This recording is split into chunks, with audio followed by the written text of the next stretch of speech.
नमस्कार दोस्तों, welcome to नित्य एग्जाम पॉइंटर। नित्य एग्जाम पॉइंटर में सभी का स्वागत है। नागरिक शास्त्र टीजीटी बीजीटी हम लोग देख रहे हैं, जिसमें हम लोग राजनीतिकवाद पढ़ रहे हैं। आज का टॉपिक जो हमारा है वो है अराजकतावाद। ये टीजीटी पीजीटी दोनों में आता है।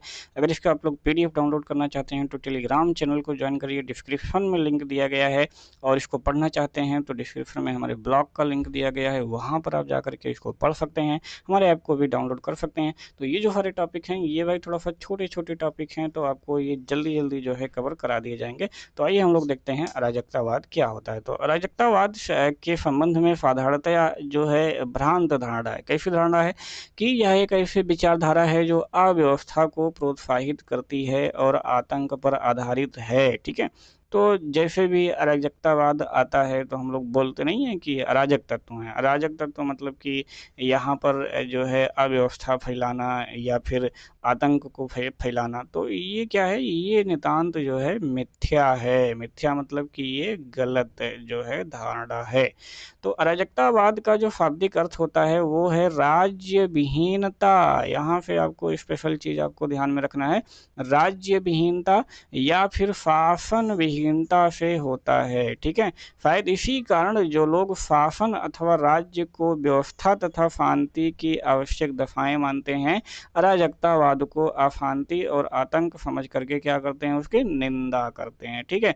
विहित यहाँ पर लिख दिया गया है, यहाँ पर आप विहीनता कर लीजिएगा। ठीक है, इतना तो करेक्शन आप कर लीजिएगा। ठीक है। तो अराजकतावाद का जो शाब्दिक अर्थ क्या होता है, राज्य विहीनता या फिर शासन विहीनता, यानी कि राज्य ना हो या फिर शासन करने वाला कोई ना हो। ठीक है। तो अब इस कारण से क्या हो जाएगा भाई, अगर हम वर्तमान परिदृश्य में देखें कि राज्य ना हो और शासन करने वाला कोई ना हो, तो जाहिर सी बात है कि अव्यवस्था फैल जाएगी। ठीक है। लेकिन पहले जो लोग सोचते थे ऐसा, वो ऐसा नहीं सोचते थे। तो अब जाहिर सी बात है कि जो लोग शासन को मानते हैं, जो लोग राज्य व्यवस्था को आवश्यक मानते हैं, उनकी नज़र में ये क्या हो जाएगा, अराजक हो जाएगा। ठीक है। चलिए, तो वास्तव में जो अराजकतावाद का अर्थ है वो अव्यवस्था नहीं है, बल्कि क्या है, राज्य विहीनता है। यहाँ साफ शब्दों में लिख दिया गया है। तो वेरी इंपॉर्टेंट है, आपके एग्जाम में जब अराजकतावाद आ जाएगा तो आप जब नहीं पढ़े रहेंगे तो उसको अव्यवस्था और आतंक मार करके चले जाएंगे, और जो है आपको नंबर मिलना क्या, उसको माइनस में चले जाएंगे। ठीक है। तो बिल्कुल भी ऐसी गलती नहीं करनी। तो आइए, आदर्शवादी जो राज्य होता है उसको एक स्वाभाविक तथा आवश्यक संस्था मानते हैं।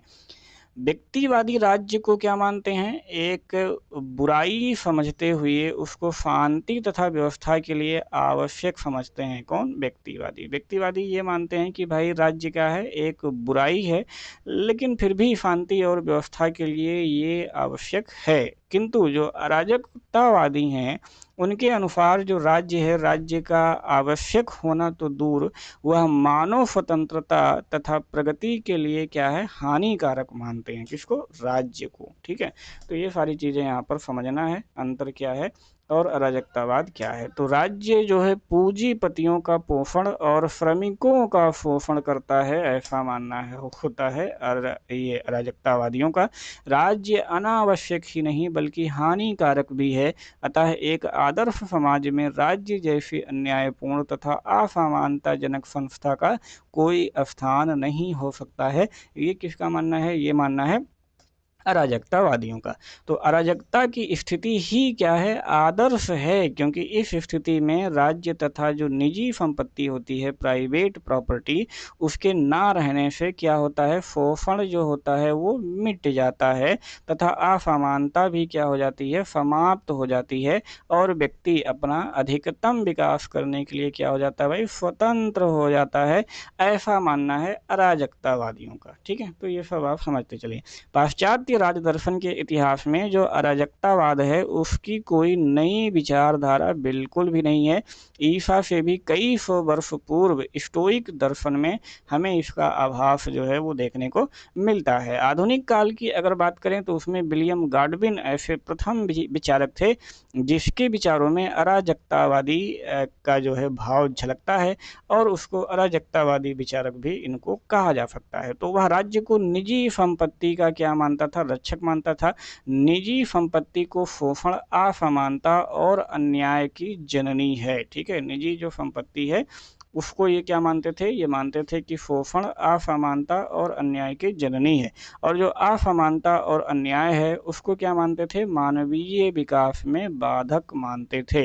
अतः उसने राज्य और निजी संपत्ति दोनों का क्या किया है भाई, विरोध किया है। किसने, अराजकतावादियों ने। ठीक है, तो इतनी सारी चीजें आपको यहाँ पे ध्यान में रखना। महत्वपूर्ण तथ्य में हम लोग देखते हैं प्रमुख अराजकतावादी कौन कौन थे, तो प्रूधो थे, हजिस्कन थे, गॉडविन थे, बाकुनिन, क्रोपटकीन थे, थारो थे, टॉलस्टॉय थे, महात्मा गांधी थे। भाई महात्मा गांधी भी राज्य विहीन जो है समाज की कल्पना करते हैं, तो इसलिए उनको भी अराजकतावादी की श्रेणी में वहाँ पर रख दिया जाता है।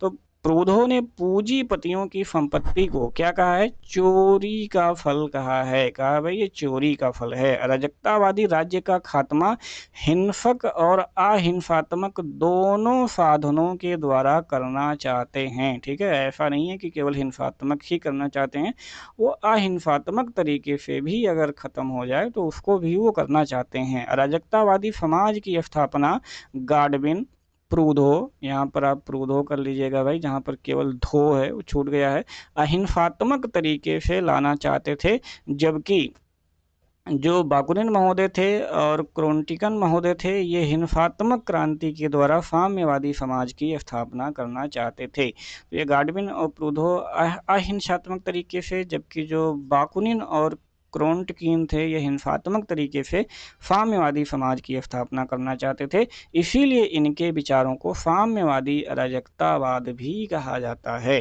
तो राज्य के उपरांत तत्काल राज्य विहीन समाज की स्थापना करना चाहते हैं, जबकि जो मार्क्सवाद है इस अवस्था में राज्य को क्या करता है, वो बनाए रखना चाहता है क्रांति के उपरांत।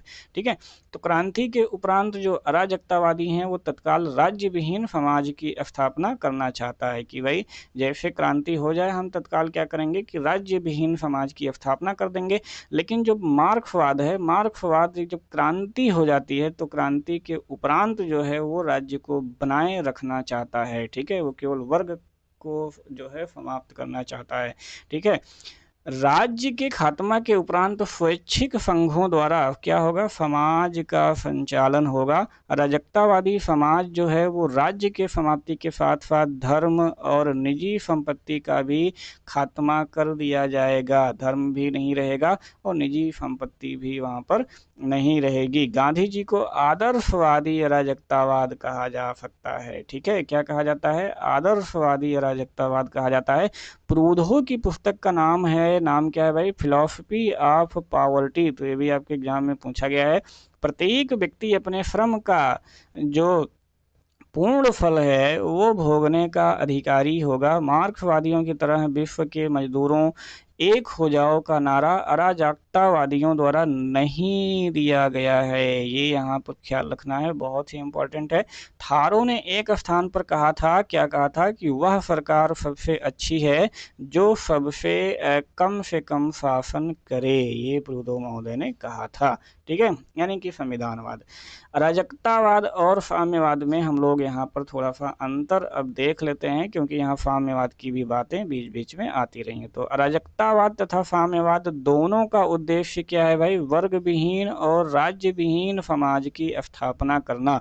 परंतु अंतर यह है, क्या है, कि जो अराजकतावादी हैं वह तत्काल उद्देश्य है। ठीक है, जो अराजकतावादी हैं उनका यह तत्काल उद्देश्य है, जबकि जो साम्यवादी हैं उनका यह अंतिम उद्देश्य है। ठीक है, ये थोड़ा सा बहुत ही इम्पोर्टेंट यहाँ पर आपको डिफरेंस देखने को मिलता है। ठीक है, चलिए, तो जो साम्यवादी क्रांति है, साम्यवादी क्रांति के बाद जो अंतरिम काल में सर्वहारा वर्ग की तानाशाही क्या हो जाएगी, स्थापित करना चाहते हैं। परंतु अराजकतावादी इस प्रकार की कल्पना बिल्कुल भी नहीं करते हैं, क्योंकि साम्यवादी मानते हैं कि भाई जो तानाशाह है या जो राजा है क्रांति के बाद, या जो सरकार है क्रांति के बाद उसको ख़त्म कर दिया जाएगा और अंतिम काल में क्या हो जाएगा, सर्वहारा वर्ग की तानाशाही उस पर स्थापित कर दिया जाएगा। लेकिन अराजकतावादी ऐसा बिल्कुल नहीं चाहते हैं। बिल्कुल चाहते हैं कि राज्य जो है, जब क्रांति होगी क्रांति के बाद हम राज्य को क्या कर देंगे, पूर्ण रूप से समाप्त कर देंगे। ठीक है, फिर राज्य नहीं रहेगा और सर्वहारा वर्ग की तानाशाही ये वो उसमें ऐसी कोई बात ही नहीं रहेगी। तो साम्यवादी जो द्वंद्वात्मक भौतिकवाद है उसमें दृढ़ विश्वास करते हैं, जबकि जो अराजकतावादी हैं इसमें किसी भी प्रकार से विश्वास नहीं करते हैं। साम्यवादी समाज की उन्नति के लिए बड़े उद्योगों को आवश्यक समझते हैं, जबकि जो अराजकतावादी हैं वो बड़े उद्योगों के विरोधी हैं और लघु उद्योगों का समर्थन करते हैं। अराजकतावादी जो हैं भाई वो हिंसात्मक और अहिंसात्मक दोनों प्रकार के साधनों में विश्वास रखते हैं, जबकि मैंने पीछे बताया। जबकि जो साम्यवादी हैं वो केवल और केवल हिंसात्मक साधनों में विश्वास करते हैं। तो ये था थोड़ा-सा मेन डिफ़रेंस जो कि आपके समझने के लिए काफ़ी महत्वपूर्ण था कि आखिर इन दोनों में अंतर क्या है। तो आशा करते हैं आप बिल्कुल भाई समझ गए होंगे, ठीक है? तो यहीं पर हम लोग करते हैं इस अराजकतावाद का अंत, क्योंकि बहुत छोटे-छोटे टॉपिक हैं ये सब। इसी में से क्वेश्चंस आपको मिलने होंगे तो मिल जाएँगे, कॉन्सेप्ट आप समझ गए हैं, बस इतना ही काफ़ी है। तो मिलते हैं नेक्स्ट वीडियो में, तब तक के लिए आप सभी अपनी तैयारी बनाए रखिए। जय हिंद, जय भारत।